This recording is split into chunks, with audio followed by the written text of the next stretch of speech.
Welcome. This lesson is for BSc 5th semester students. The lesson is from Physiology and Biochemistry. The topic is excretion. It is a continuation of the part 1. This is the part 2. In the previous lesson, the classification of animals based on the nitrogenous waste products has been discussed. That is ammonogelic animals, ureotelic animals and uricotelic animals. Human excretory system, the detailed structure of the kidney, internal structure and the structure of the nephron. In this lesson, the learners will be able to know and understand about the process of formation of urine. Urine formation occurs in 3 stages: glomerular filtration, tubular reabsorption and active secretion. The process of formation of urine involves 3 stages. One is glomerular filtration, tubular reabsorption and active secretion. This is the structure of nephron, and the afferent arteriole forms the glomerulus and it emerges out as efferent arteriole. This is the Bowman's capsule.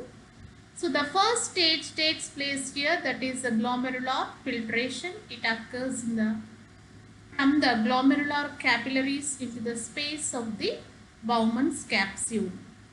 And this is a renal tubule. Here the second process, that is from the filtrate that is present in the renal tubule, some ions and some solutes, they are reabsorbed into the peritubular capillaries. That is called as tubular reabsorption. And in active secretion, some of the solutes, ions, waste products, they are secreted into the lumen of the renal tubule. So thus urine is formed and it is excreted. The blood that flows into the glomerulus through afferent arteriole is filtered through a membrane into the space of the Bowman's capsule. This process is called glomerular filtration. About 21% of the blood that is pumped by the heart each minute enters into the kidney. About 20% of the plasma that enters the glomerulus is filtered. The lumen of the glomerular capillaries is small when compared to that of the arteriole, afferent arteriole. Similarly, the outgoing efferent arteriole, the lumen of the outgoing efferent arteriole is twice as smaller as the afferent arteriole. So consequently, the blood flows in the glomerular capillaries under high pressure. Filtration occurs due to the pressure exerted by the fluid present in the glomerular blood. So this pressure is called as glomerular blood hydrostatic pressure. This pressure is about 55 mmHg. This pressure forces the fluid from the glomerulus into the space of the Bowman's capsule. The pressure exerted by the plasma proteins that are present in the plasma of glomerular blood is called as blood colloid osmotic pressure, and this pressure is about 30 mmHg. And the pressure exerted by the Bowman's capsule is called hydrostatic pressure of the capsule or hydrostatic pressure. The fluid hydrostatic pressure of the Bowman's capsule is called capsular hydrostatic pressure, and it is about 15 mmHg. So the capsular hydrostatic pressure and blood colloidal osmotic pressure, both these pressures they oppose the glomerular blood hydrostatic pressure. They act against this pressure, hence the net filtration pressure will be about 10 mmHg. So glomerular blood hydrostatic pressure minus capsular hydrostatic pressure minus blood colloidal osmotic pressure, when these are simplified, only 10 mmHg pressure will be there, and this is called the net filtration pressure, and this pressure is responsible for the ultrafiltration. With this pressure, the fluid components that are present in the glomerular blood, they are squeezed out and and they enter into the Bowman's capsule, into the lumen of Bowman's capsule. The net filtration pressure causes the filtration of the blood through filtration membrane. The filtration membrane is composed of fenestrae in the glomerulus. These are the fenestrae in the endothelium of the glomerulus, and basal lamina. This is the basal lamina formed by podocytes and endothelium, and these are the filtration slits present in the podocytes. Through this, the blood is filtered. Only small ions, water molecules, pass through this filtration membrane. So in this image we can see this is the blood stream. From the blood stream, the blood is filtered. It passes through this is a filtration pore present between the endothelial cells, and this is the basement membrane, and these are the podocytes, and between the podocytes this is a filtration slit.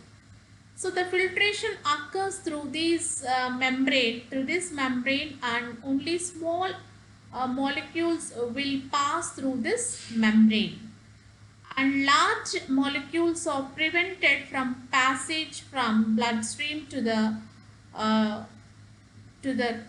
lumen of the Bowman's capsule.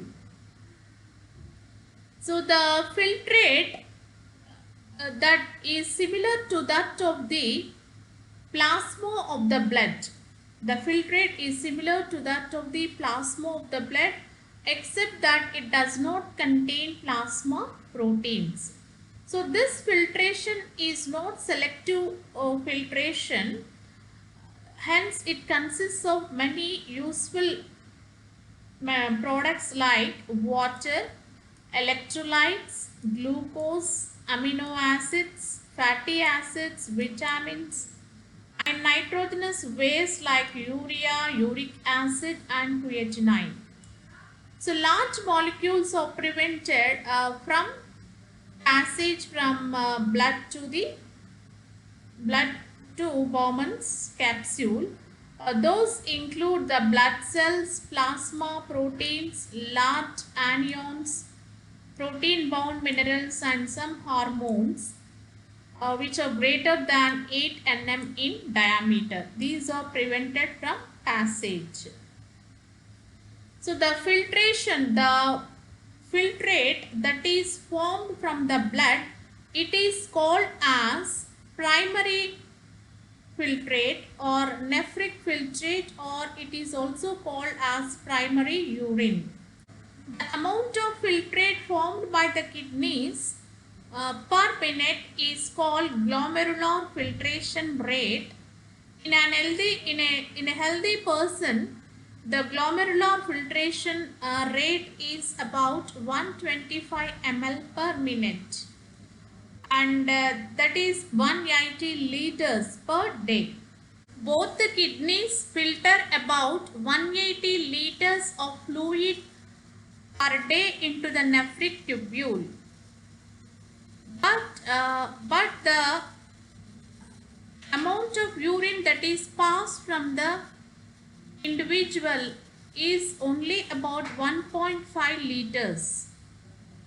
So this clearly shows that about 99% of the filtrate is reabsorbed into the blood vessels of the nephric tubule. The reabsorption of these filtrate is essential because it consists of many useful substances like glucose, amino acids, salts. So the reabsorption occurs throughout the nephric tubule.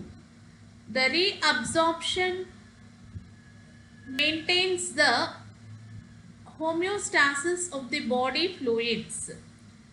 This reabsorption is done with the help of the epithelial cells that are present in the lining of the nephric tubule.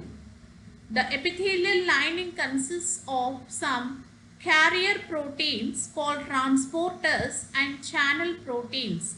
The carrier proteins and channel proteins help in the reabsorption. The reabsorption takes place both by active transport and passive transport. For example, sodium ions are reabsorbed by primary active transport, and glucose and amino acids are reabsorbed by secondary active transport. And water is reabsorbed by aquaporins from the lumen of the tubule into the medullary interstitium. From the negatively charged ions like fluoride ions, they follow the sodium ions. Some toxic substances, potassium ions, hydrogen ions and ammonia, are actively secreted into the lumen of the distal convoluted tubule of nephron. With this mechanism, the homeostasis of the blood is maintained and all the wastes are filtered out and urine is formed in the nephric tubule. This tabular image shows the filtration, excretion and reabsorption of several substances. Water, about in 1 liter per day, filtered is about 180, excreted 1.5 liters and reabsorbed is 178.5, and the filter load reabsorbed percentage is 99.2.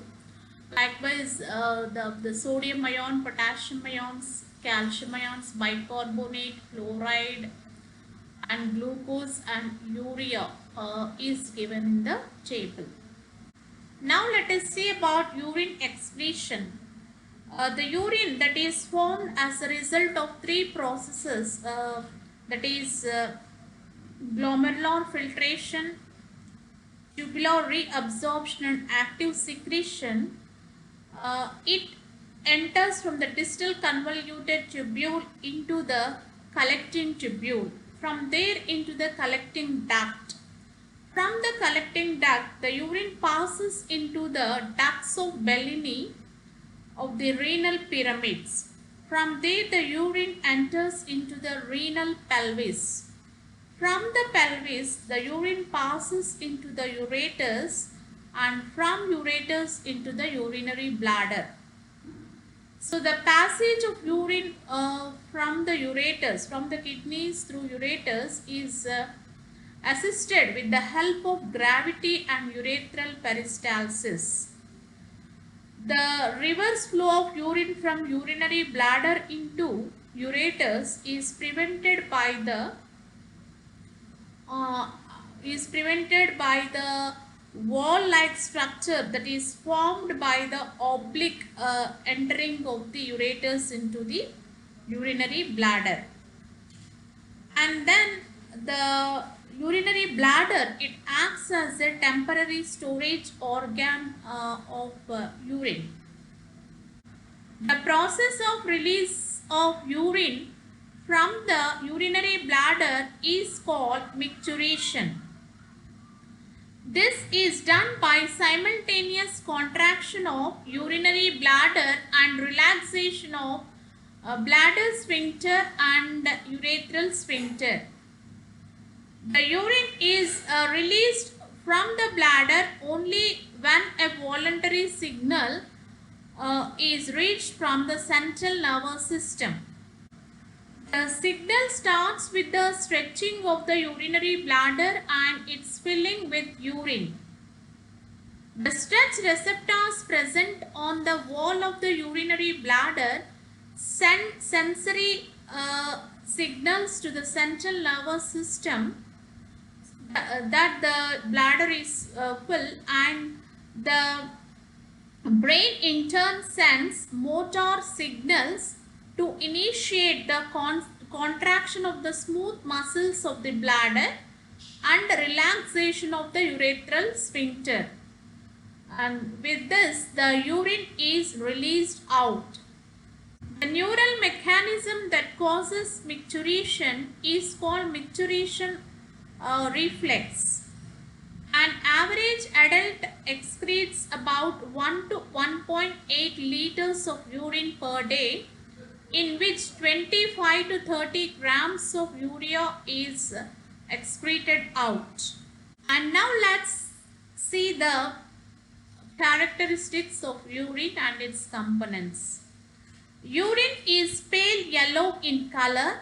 It consists of 95% of water, 2% of urea, 0.5% of uric acid, and the salts are present. The principal salt present in it is sodium chloride.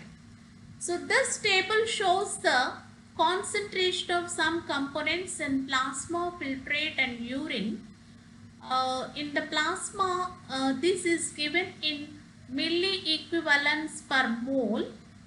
So here in plasma, sodium is 142, in filtrate 142, but in urine 120, that is some amount is reabsorbed.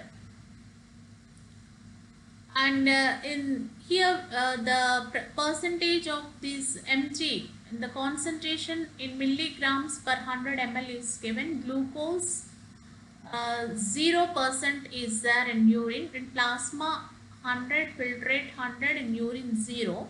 Urea 26, filtrate 26, and in urine 1020 mg per 100 ml. Uric acid, plasma concentration 4, filtrate 4, and in urine 53 mg per 100 ml. Creatinine 1, in plasma filtrate 1, and in urine it is 136 mg per 100 ml of urine. The concentration of these substances is different from the glomerular filtrate to that of the urine. So this is possible only by the selective reabsorption, and that selective reabsorption occurs more effectively in the nephric tubule. So let us now see how the selective reabsorption takes place in various parts of the nephric tubule.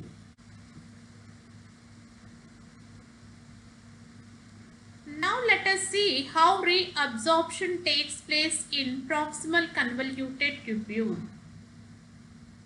Most of the reabsorption takes place in the proximal convoluted tubule. Its lining consists of cuboidal epithelial cells, and they have microvilli on their border. The microvilli increase the surface area of absorption. The epithelium also consists of carrier proteins for the absorption of glucose, amino acids, and the concentration of the fluid in this filtrate is about 300 milliosmoles per liter. About 180 liters of filtrate enters the nephrons per day, and the concentration of this filtrate is about 300 milliosmoles per liter. So as it passes through the filtrate, glomerular filtrate passes through the proximal convoluted tubule, about 75% of sodium ions are absorbed by primary active transport, and the same amount of water is reabsorbed with the help of aquaporin 1. Glucose and amino acids, they are absorbed by secondary active transport with the help of carrier proteins, symporters. With the help of sodium mediated symporters, glucose and amino acids are reabsorbed. And bicarbonate ions, about 90% of bicarbonate ions are also reabsorbed. The chloride ions, they follow the sodium ions, and they are passively transported from the lumen of the proximal convoluted tubule into the into the interstitial fluid, into the peritubular network. And the fluid, when from the proximal convoluted tubule, this filtrate reaches the next part, that is the descending loop of Henle. So when the filtrate reaches the descending loop of Henle, its concentration is about 300 milliosmoles per liter. The pH of this filtrate is maintained by secreting H plus ions and ammonia from its cells, and later the filtrate passes into the descending limb of loop of Henle. Now let us see about functions of different regions of loop of Henle. Loop of Henle consists of two regions, namely the descending limb and ascending limb. Its wall is lined by simple cuboidal epithelium and squamous epithelium. The loop of Henle extends from the cortex region to the medullary region of kidney. The descending limb of loop of Henle is permeable to water due to the presence of aquaporin 1, but it is impermeable to salt. As the water moves from the cortex region to the medullary region, as the filtrate moves from cortex region to the medullary region, the water is reabsorbed with the help of aquaporins through osmosis. the concentration of the fluid filtrate increases as it moves from the cortex region to the medullary region due to the loss of water. Approximately 15% of water is reabsorbed in the thin segment of the descending limb. As the filtrate moves to the tip of the renal pyramid, the concentration of the filtrate increases to 1200 milliosmoles per liter, which is equal to that of the interstitial fluid. In the thick segment, sodium, potassium and chloride ions are actively transported with the help of sodium potassium chloride co-transporters. So here also in the thick limb, the reabsorption of the salt takes place. As the ascending limb is impermeable to water, the volume of the filtrate will not change, but as salts are lost from the filtrate, the concentration of the filtrate will change. It is reduced gradually, and at the near the cortex region, the concentration of the filtrate is 100 milliosmoles per liter. So in the ascending limb, additional 25% of sodium chloride is reabsorbed. Now let us see about distal convoluted tubule. In the distal convoluted tubule, the wall is lined by simple cuboidal epithelium, but there is no brush border. Microvilli are absent. So here the sodium chloride is reabsorbed in distal convoluted tubule, but potassium ions are secreted into the tubule.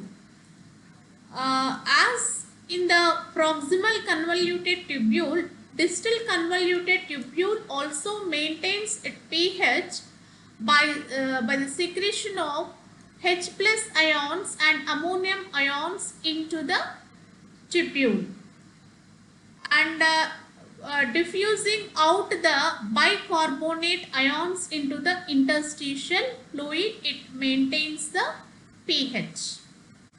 Now the collecting tubule.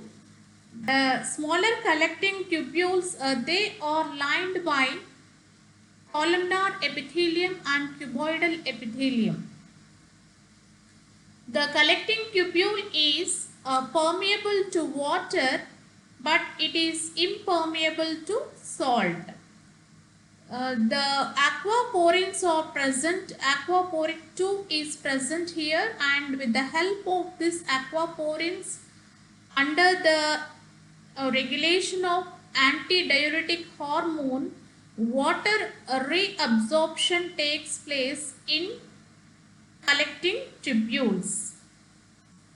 The water from the less concentrated filtrate occurs through osmosis to the high concentrated interstitial fluid. Water moves from less concentrated filtrate to high concentrated interstitial fluid. When the filtrate reaches the tip of the renal pyramid, some amount of about 19% of water is reabsorbed, and 9 to 10% of salt is also reabsorbed. 1% or less of the filtrate remains as urine when ADH is present. In the collecting duct also, reabsorption of the salts takes place in the medullary region. It is permeable to salts, and urea is reabsorbed into the interstitial fluid. Urea, along with the sodium chloride which is already present, increases the osmolarity of the medullary fluid. The hyperosmolarity of this medullary fluid enables the mammalian kidney to conserve water, and it excretes hyperosmotic urine.